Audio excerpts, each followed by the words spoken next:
to Unmoored, America Adrift in Historical Forgetfulness and Finding Our Way Back.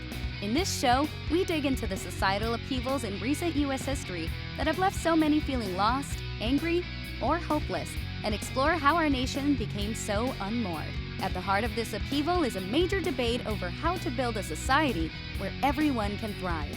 Our host is history professor and theologian Carl Kreisman. Joining Carl is Matthew Porter, a writer, director, and creative executive.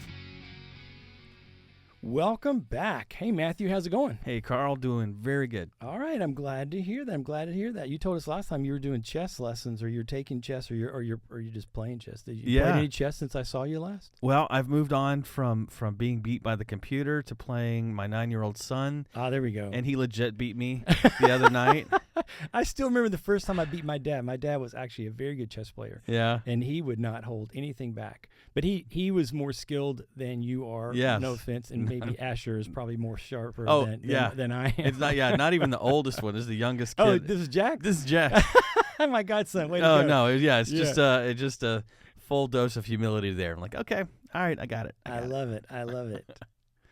Oh, man. So, hey, listen, well, last time, I know we're about to dive into it, but we should recap, when we last left our heroes. We were talking about being unmoored, and the biggest thing I took away, and this is what I was waiting to hear you say last time, and you did say it, that we are not hopeless. Absolutely. If we're not hopeless, if there's some light here at the end of the tunnel of what we're talking about, then I can hang in and keep up with this. So I'm invested and I'm ready to go. And you talked about how our history, obviously our founding, some of those principles are what led us here, and we've gotten away from those or forgotten our history. Right. Okay, I think again we're all on board with that left or right or whatever, we would say, okay, yeah, we've lost touch with our our history and our grounding there. So if the answer lies somewhere in the past in regaining and restoring that knowledge, then hey, let's dip back and examine what might have been lost on there. So, well, I think and that's where the hope comes from. Yeah. Right. So if it feels like things have become unhinged, or as we've said, like a boat unmoored from a safe harbor and now at sea, unclear where we are, feeling perhaps in treacherous waters, then how do I find my way back? Is there a way back, or at least a way forward? I mean, how do I find safe harbor? So we literally, right before we hit the record button for this podcast, I had an idea, and you can tell me whether this is off base or not. This is way outside of my understanding of historical knowledge, but I think about we were on the gold standard for forever financially. Yep. And so our dollars were literally tied to an underlying value. A hard value. Yep. And so it's connected. And at some point, again, this is why you're the historian and I'm not, we said, well, we will depart from that. And that has sent us into some interesting directions financially. It almost feels like there's some kind of rough parallel there of where we had this grounding and history of what led us to this, unique nation. And at some point in parts and in steps and stages, we've said, yeah, well, maybe we're not on the gold standard anymore. Maybe we're going to try something new. And now we're really in some interesting waters. Yeah, and I think some of that maybe we could claim is natural, meaning as time goes by, new things come along, right? So something simple like air conditioning. And so having air conditioning meant the people stayed inside their houses more because they could stay inside their houses more. And if you study like home building, you see from by the 60s, 70s, a shift from patios on the front of houses to porches on the back of houses. And then in many cases, people have a porch that, and certainly where you and I live here in Florida, but anywhere where it's hot summers and they don't use them at all. But the whole point of a porch was that it was cooler to be there. Even if you were somewhere north, I mean, Illinois, Wisconsin, the Dakotas can be warm in the summer. So you sit on the porch. And of course, if you're sitting on the front porch, then you're in an access where you can see everybody else. So it's not like somebody did some evil thing to us. Right. We just enjoyed having air conditioning, and I certainly am selfish and don't want to give up my air conditioning. Back to the idea of, said last time, of kind of addicted to ease and luxury. I certainly like having air conditioning. But in doing so, you lose some things along the way. And I think for many people, certainly as generations go by, you forget that this thing existed. Like, I think if we talked to everybody 50 and under and we said describe houses or what made a neighborhood neighborly, most people would not on the first go come up with front patios. Right. They would, or front porches. They wouldn't think of it. You know, and so if you didn't know that such thing as a front porch existed and that people sat on a front porch and then people walked around and you saw people and you spoke to them, you wouldn't by natural inclination come up with that on your own. So I think there's some things that occur, like leaving the gold standard or changing like how we have our entertainment. So you could do the same conversation point I just made about something like TV. Or we've seen it in our lifetime where we've gone from TV. You're old enough to remember, I think, having 3 channels or limited channels to then having cable with 30 channels. And then all of a sudden cable had like 100 channels. And then all of a sudden you got satellite, which had hundreds of channels. And then now we've come all the way back to streaming where depending on what you do, you have maybe less but more options. It's like a weird mix. But all that's sort of happening kind of just at the same time. So think of, our 6 children, yours and mine. Their experience is one of a world where things are on demand and streaming. So they wouldn't understand some of the concepts of an older generation. It's not like it's bad. We might think that there's a value for them knowing that, hey, you have to come on Tuesday to see that show. But it's sort of just us then saying, in the midst of that reality of the culture as is, well, what do we do with that? And I think that's part. In fact, I'm going to read this quote from, I've been reading this great book about J.R. Tolkien. You know how much I love Tolkien. I do know that. And I said last time, I want to be like a guide. I want you and I to be looking, and for me to sort of say, hey, well, look at these things from our past, which I think are useful for us. So Tolkien wrote in his wonderful essay called On Fairy Stories. He said, we need recovery. We should look at green again and be startled anew by blue and yellow and red. Recovery is a regaining of a clear view. Seeing things as we are or were meant to see them, as things apart from ourselves. We need to clean our windows so that the things seen clearly may be freed from the drab blur of triteness. So it's like I'm saying there's something that's happened to us. I think the evidence is clear. There's just so many factors that are out there. I saw a recent study this March about happiness, and the United States was in the 30s, and the researchers said that the USA's ranking was weighed down by the opinion and attitude of young Americans. So this idea that it's the younger people who are unhappy, again, historically it'd be opposite. So we're going, well, what is that? Like, what's going on? So we kind of laid out last time saying that there's a problem. Here's the data for the problem. I raised a couple of 2 or 3 key points. And we want to go forward now, trying to look at, still to some degree, examining what I believe is the context of this challenge and kind of move forward from there. Does that make sense? Makes sense to me. So one of the things that I said last time is, and where we kind of, I feel like it's where we sort of left off, is that a society needs a foundation, right? So a society has a foundation, and that's kind of what I really wanted us to spend some time on in this episode, because I don't know that that's necessarily obvious for people on the front side, that we've not only, to use your metaphor, left the gold standard, left a prior standard that had been successful, but we've kind of moved into a setting where, if, as I said, one of our key problems, everybody or anybody can define truth and reality for themselves based on their individuality, well, how do we go forward collectively at all? And I guess I'm wanting to raise the alarm for people to realize this is not just a casual statement of like, wouldn't it be better if? it's a statement of, without this kind of foundation for your society, you struggle to have a society in general. Then in specific, the United States has a unique structure that I think is, again, sort of lost for people. People don't realize how unique the structure is. So I kind of want to kind of pick on those two things.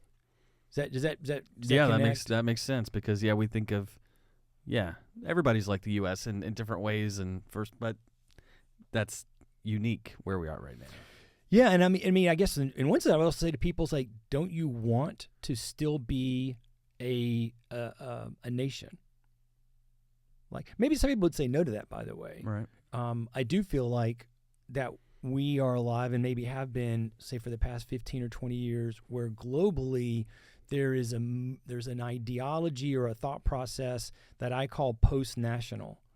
Now, I think there are some people who would argue, at least in some of the things that they say, I mean, from both casual nobodies like me to important elected officials or business owners, and the things that they say certainly seem as if they're suggesting the world will be better off with no nation at all. And that, I think, can sound attractive to some people. I think we're not going to necessarily now. I hope to do an episode where we answer questions from listeners.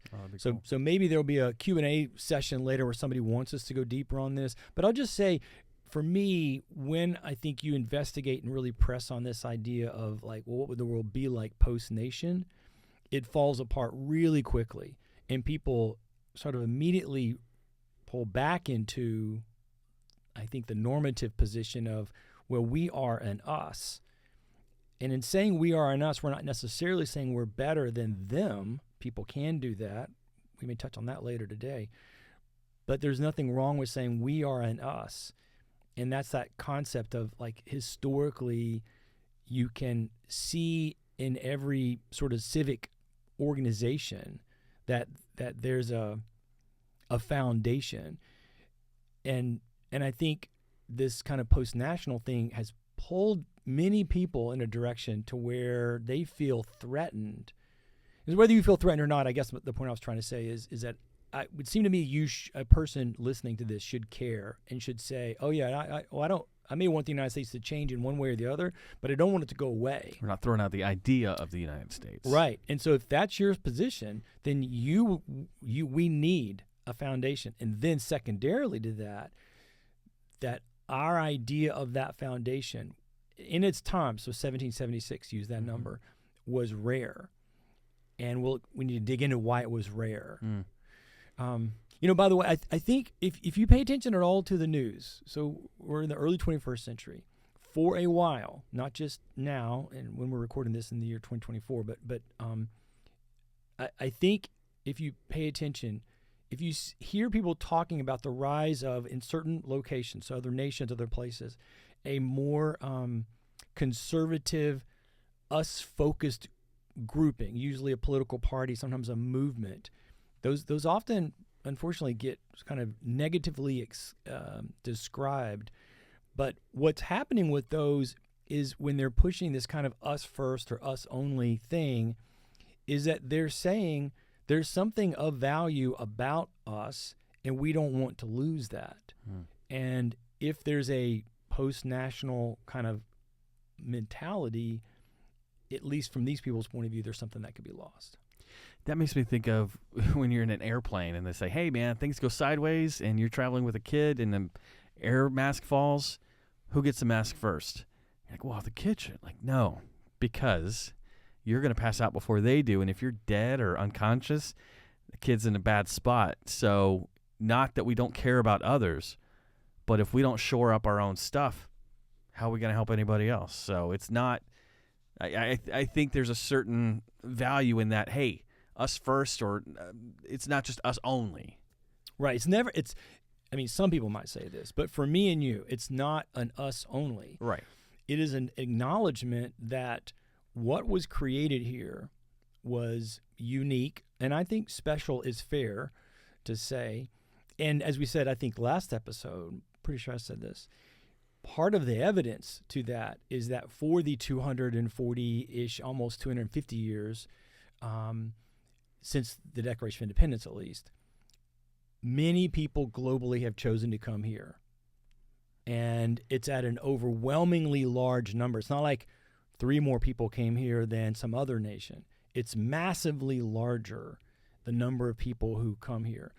And people who we could say, maybe who live here could say, hey, things aren't perfect for me or for my people or for people like me.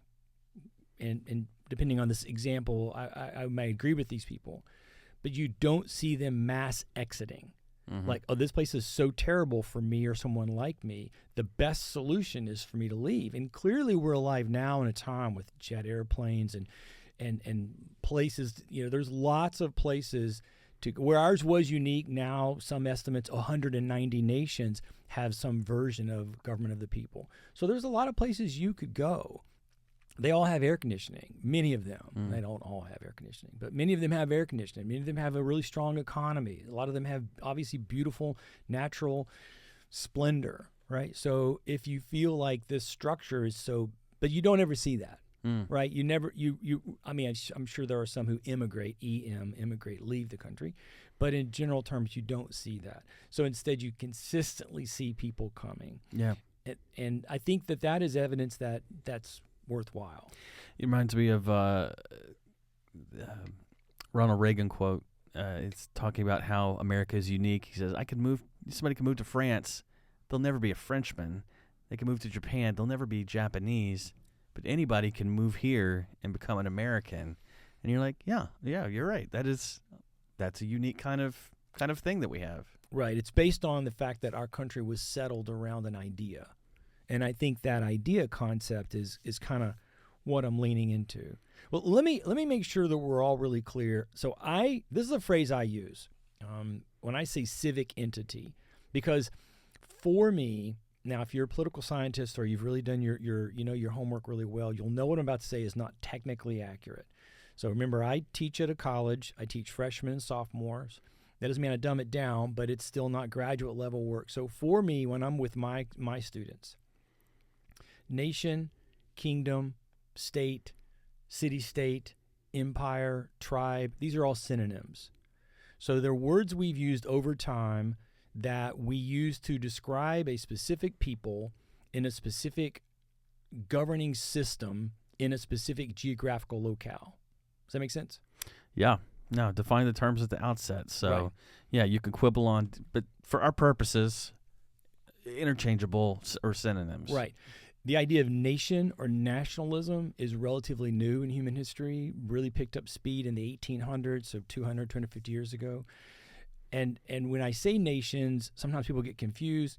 In fact, if you think about our country, when you hear we have the 50 states, for us, many of us think of, that's a small part of a larger entity, but that's inaccurate. The whole reason they had a state, and when they said these 13 states are going to now, these 13 colonies will now become states, they meant a civic entity with autonomy, meaning 13 individual, we would use the phrase 13 individual nations. And so one of the challenges, which is not our point today or even in the whole series, is for the United States is how do 50 independent autonomous civic entities coalesce together, e pluribus unum? Or how do they make that happen? How's that organized? And we are going to look at the Constitution and kind of look at that relative to our larger journey. So I say that because when I say a civic entity has a foundation, has characteristics about it, that's what I'm talking about. And so whether you think the Charlemagne Empire, or whether you think about the Roman Republic, or whether you think about ancient Egypt, or the city-state of Athens, or the Japanese kingdom's not really the right words. One of my friends who listens to the Japanese experts going to smack me around for saying it that way, but the kingdom of Japan, those are synonyms in that there's a place geographically constrained, and the people there would know. That's one of the problems when people study American history. They talk about the Native Americans, and they suggest by that statement that there is one monolithic culture of these people who are here pre-Europeans.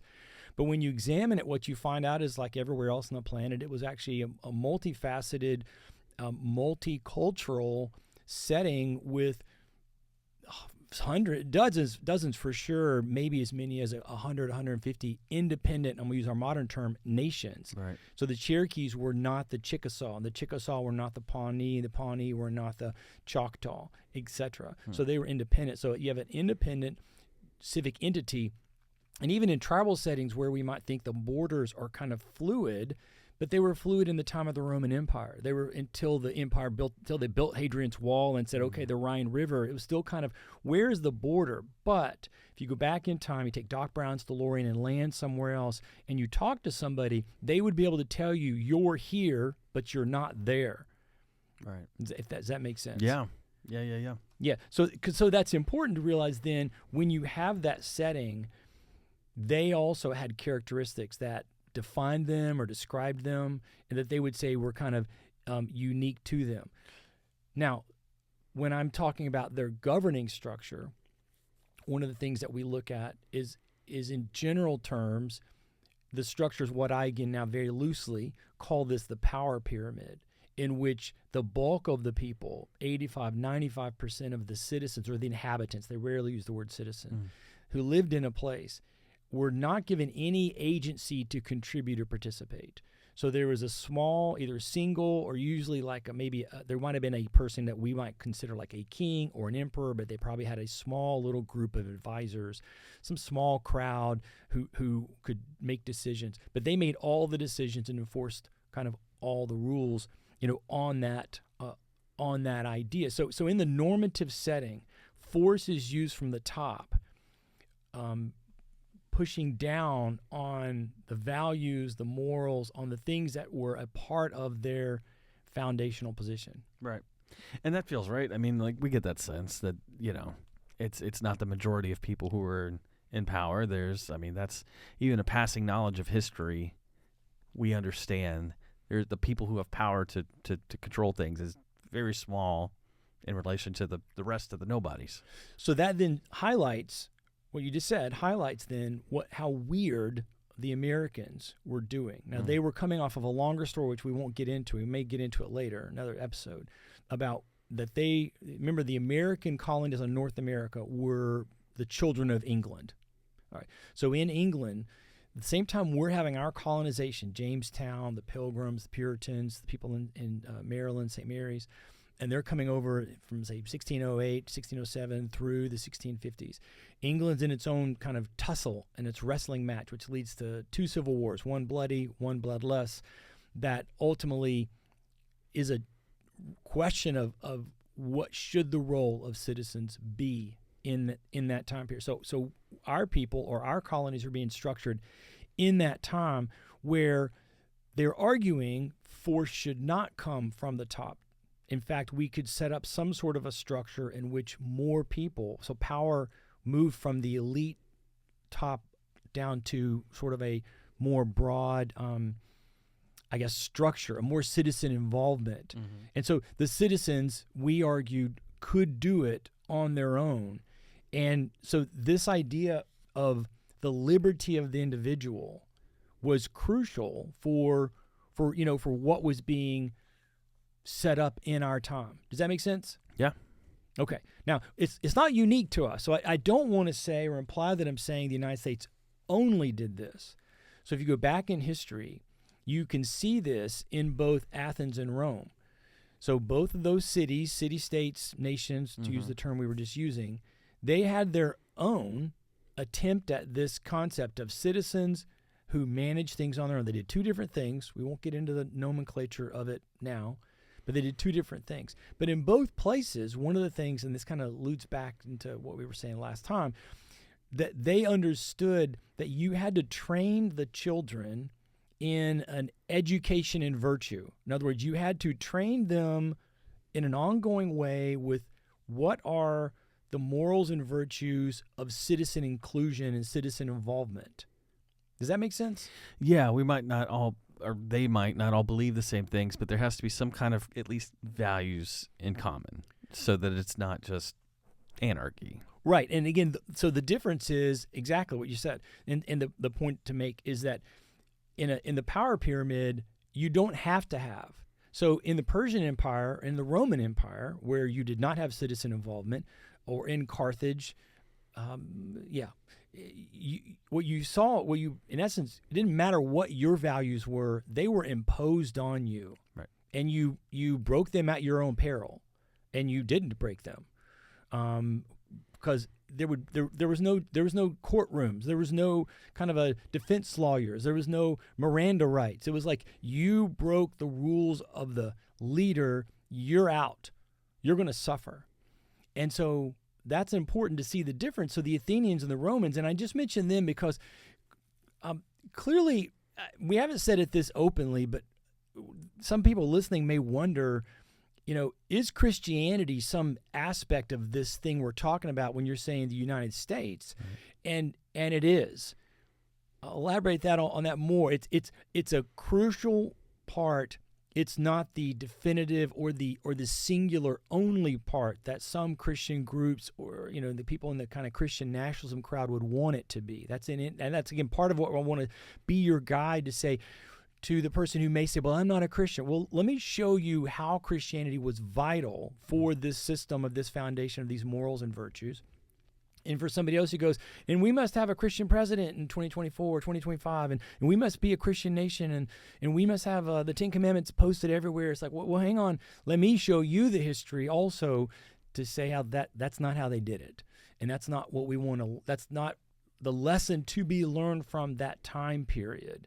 And so, but I tell you about Athens and Rome because obviously those are pre-Jesus Christ historically. So again, just to make the point, that within a civic structure in which you're going to let the citizens make up the rules and kind of follow through on these rules, the argument by the Athenians, by the Romans, and by the founders of the United States was we had better be clear what those morals and virtues are, and we need to consistently invest in teaching those morals and virtues to everyone in order for it to perpetuate.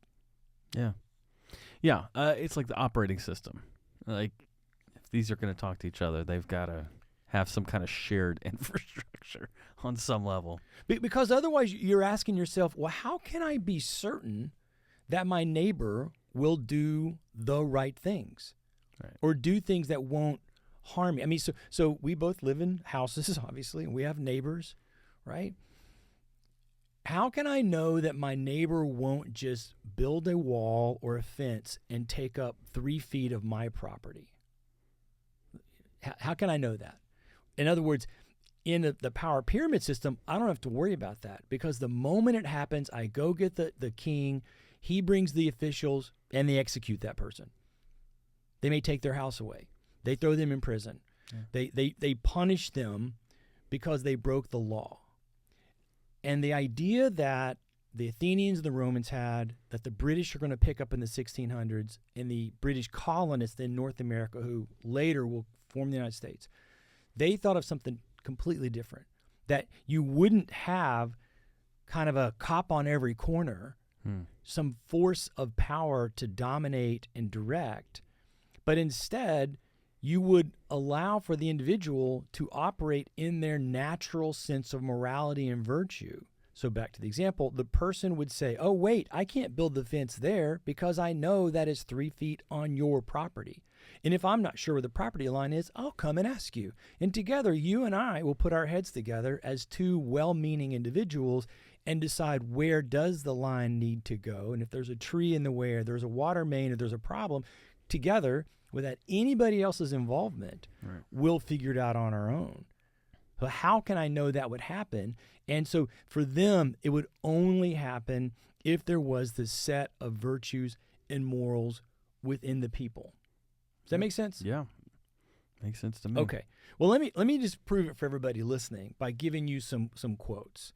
Because these are some of the founders. There's hundreds of quotes that we could look at, but this is just to give us some historical evidence, and just going to read some of these to you. Actually, do you have them there in front of you, don't you? Yeah, I do. Will you read the one? What did George Washington say there? George Washington said, "Of all the dispositions and habits which lead to political prosperity, religion and morality are indispensable supports."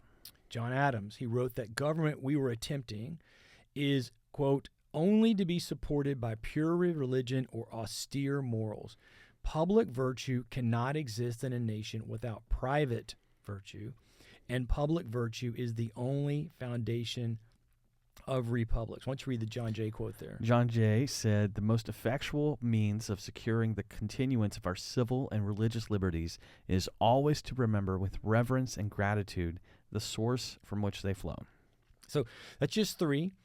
They weren't alone. I mean, there's, and you hear the word religion, I know it throws people, but if you can avoid applying any extra baggage at this point, right, they're just saying that the system we're attempting is dependent upon having a common set of morals and virtues. And for them, they were thinking in terms of Christianity, but even, so George Washington, very famously, we would say is at best a quote-unquote loose Christian. Some would say he's more of a deist. Certainly Franklin, who I'm going to quote to from in a second, was in no way, certainly by how he lived his life, like an open and quote-unquote devout Christian kind of. He wasn't a guy going to church every Sunday. Right. Jefferson, Madison, all these guys are all, and you just quotes you can find for all of them. Again, not quotes that say Christianity's the best, not at all, but quotes that say, hey, for us to pull this system off, a system in which we aren't going to have a cop on every corner to enforce somebody stop sign running, but instead we're going to have trust in each other, that we're going to go forward. The common foundation is necessary. Now, Franklin has a great quote that he said at the time of the writing of the Constitution. It's kind of coming at this from a different angle, but I think it's worthwhile. And we may come back to this when we look at the Constitution, because one of our later episodes, we are going to just take the whole episode to talk about the Constitution. Where is the role of how do you do the moral virtue thing without having a state religion? Because that's the normative state also. So the normative position, we use the word religion and people think in terms of Christian religion, but if you just think about kind of an ideology about afterlife and virtue and God or gods, every society had something like that. Franklin, in the time of writing the Constitution, is there. He's one of the oldest. He's the oldest guy in the room, and they're debating on the very last day whether or not they should stay or not stay, or how do we get this across the line? How do we get it ratified? And in the journey of kind of walking through that, he wanted to help people understand that he thought this was a good document. And so he has this really long, wonderful speech about unity and about how to help it get across the line. But towards the end of his little writing, his speech, he said that the Constitution will be, he believes, successful. However, it would only last so long, or it would run the risk of failing, quote, when the people shall become so corrupted. So in other words, he's taking it in a different direction. It'll work as long as we have virtue and morality. Once we become corrupted, it won't work. And so then to make my point about the two options. So our option one is we have a moral virtue situation that kind of is a foundation that we teach our young and we learn and we agree to, so we don't have to have a police officer on every corner for whatever means. I won't have these situations with my neighbor because they'll act with good intent towards me, and I can trust that, right? Or we'll live in the more traditional setting of a power pyramid where all force about decision-making resides with the government. And so they will basically use power to control and direct. So he says this, because it'll be successful, for some years until, quote, when the people shall become so corrupted as to need despotic government, being incapable of any other. Again, back to my warning, look, the danger that we're in as we find ourselves in this unmoored setting is that might makes right becomes the only mechanism. I'll take matters into my own hands because, as we said last time, the individual is supreme, and I get to discern for myself. We're going to say there is no truth, or there's no universal truth, or no truth that I'm kind of bound to. And the founders and the people coming at that time and setting up the country would be shocked to see this. They did not want it to be where, for instance, like when you were writing something, some mentioned Franklin as a printer, that you had to first get it approved. In the power pyramid structure, you in essence would have to get everything approved by the government before you could do it. And instead to be like, no, you would right now, you may be liable to some issue if it turns out you lie about someone. But again, that's calling you to your higher virtue. Yeah. Very good. Yeah, and I think, again, everybody could go along with you to this point, right? I mean, whether somebody is Christian or Hindu or whatever, atheist, when you're raising your kids and training them, at the very least, you're teaching them some of these fundamentals of we share, we're generous, we're not disloyal, some of these just base level morality. So, I hope everybody could kind of like buy into this point easily. I hope so too. It's challenging because I think when you hear me say that our system was unique, that immediately brings to mind somebody saying American exceptionalism. And that can be very problematic because it feels like it ignores the sins and flaws of the country over the 250 years. Mm. And I certainly am not, and we're not. We're not doing a podcast that is a multi-episode about just go through the beats of history. We're trying to say there's a problem now. The solution lies in the past, and we should see what worked.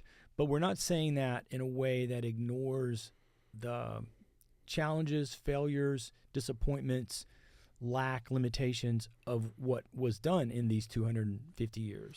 Right. We've fallen short of our own ideals countless times, but there's a lot in that statement.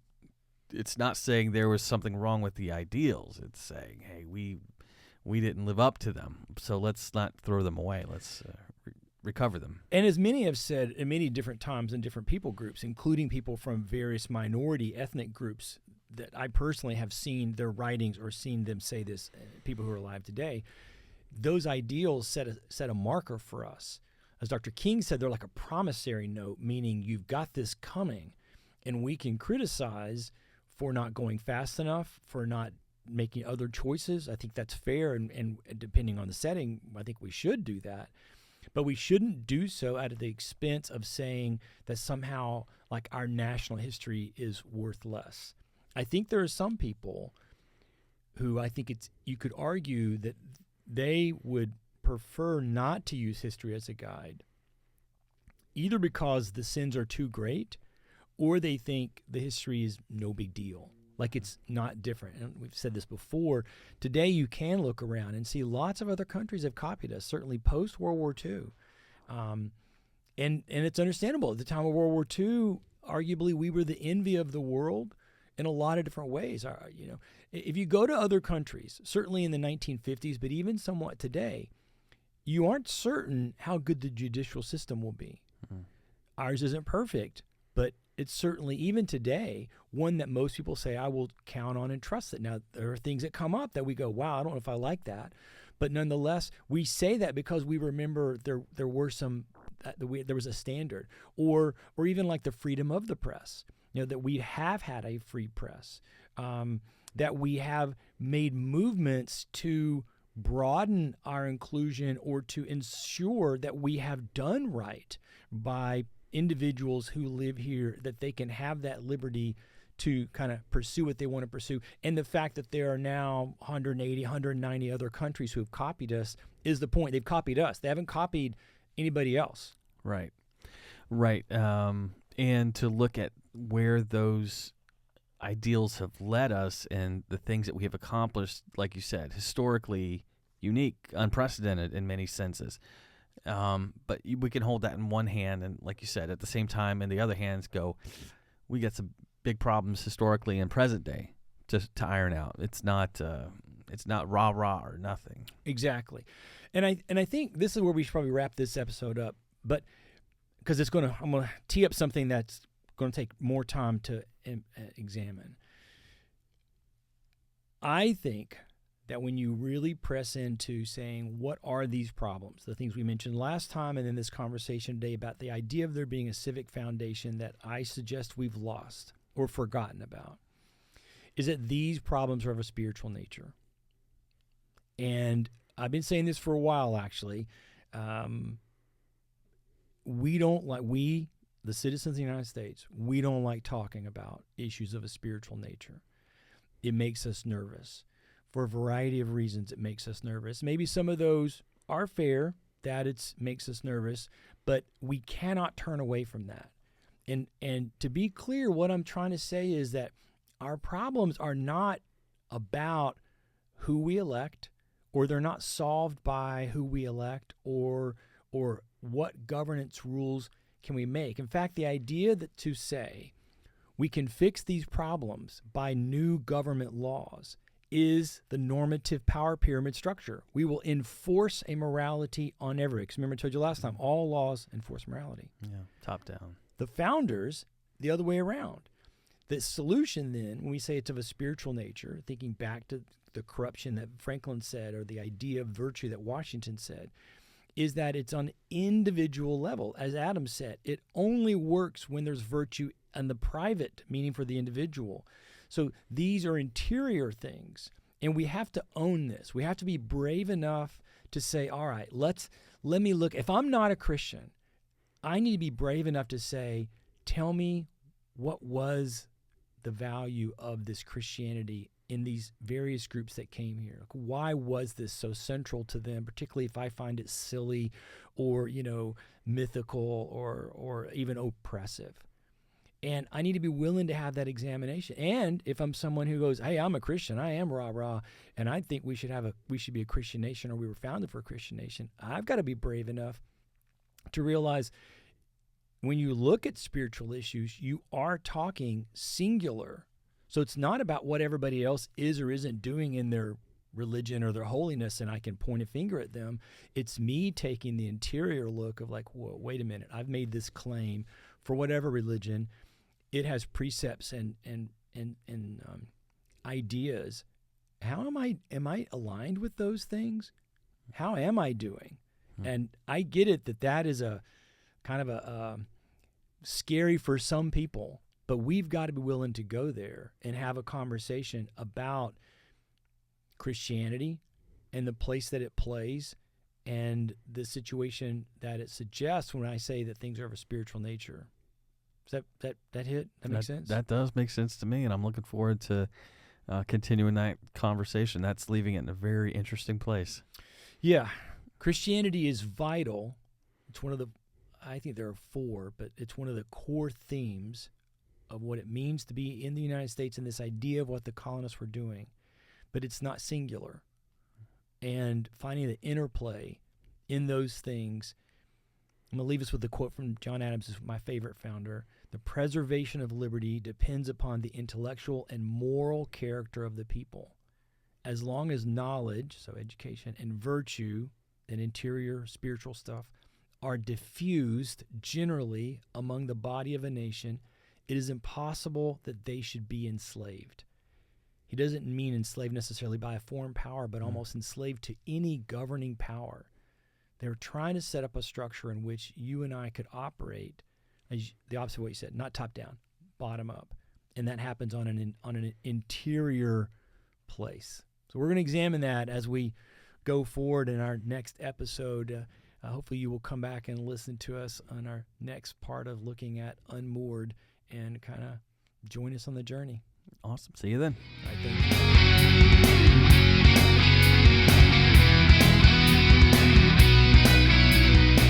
Thanks for joining us on Unmoored, America Adrift in Historical Forgetfulness and Finding Our Way Back. Be sure to follow or subscribe so you don't miss any episodes. If you have any questions or comments, drop an email to carl@carlkreisman.com. This episode was produced and edited by Carl Kreisman and recorded at the Winter Park Public Library. The Winter Park Library promotes the free and open exchange of ideas and does not attempt to control or take responsibility for any opinions that may be expressed in this podcast.